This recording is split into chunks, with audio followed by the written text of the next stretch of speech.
Halo semuanya teman-teman, balik lagi bareng gua. Nah, di video kali ini gua bakalan ngebahas salah satu laptop yang bisa dipakai buat kuliah, bahkan bisa dipakai juga buat kerja harian, yaitu laptop HP 240 G9.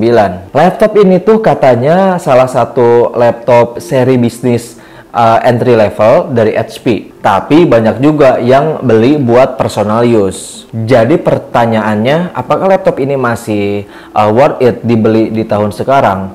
Oke, kalau misalkan kalian penasaran, tanpa berlama-lama lagi, kita langsung aja yuk ke review lengkapnya.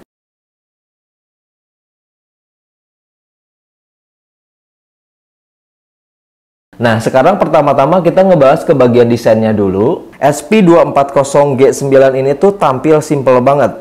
Ciri khas laptop bisnis sih, nggak neko-neko, nggak norak, polos, tapi elegan. Warna casingnya abu gelap gitu, dan finishingnya matte, jadi nggak gampang ninggalin bekas jari. Dan terus ke bagian body, dia ini bodinya terbuat dari plastik, tapi cukup solid buat ukuran laptop murah. Dan untuk beratnya sendiri, menurut gua dia tipe laptop yang ringan, karena beratnya cuma 1,47 kg aja. Enak dibawa kemana-mana, apalagi kalau kalian sering bawa tas backpack atau enggak tas yang dijinjing gitu. Ini nggak terlalu berat. Terus kita ke bagian layar. Layarnya itu dia punya layar Full HD 14 inci.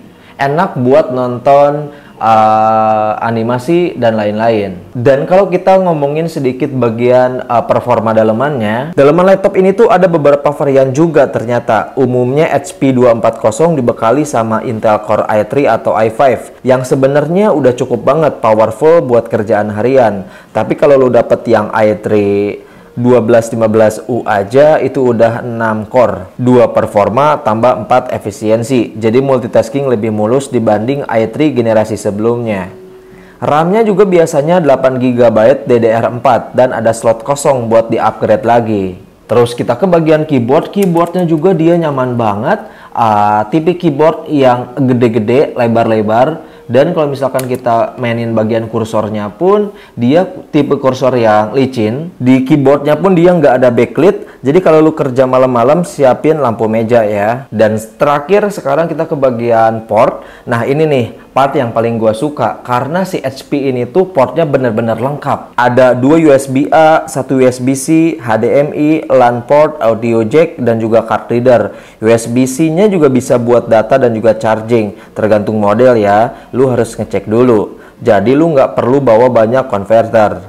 Terus lanjut ke bagian baterainya, dia punya baterai yang lumayan cukup kuat. Kalau misalkan kita ngerjain kerjaan ringan di sekitaran 5-6 jam, dan kalau kita ngerjain kerjaan yang agak berat, dia bisa sampai 3 jam aja, tergantung pemakaian. Dan untuk harganya sendiri, di tahun sekarang dia dijual sekitaran 5-7 jutaan teman-teman, tergantung performa dan juga spesifikasi yang ada di laptop ini. Apalagi kalau misalkan kalian mau upgrade, dia bisa nambah budget sekitaran 1 jutaan.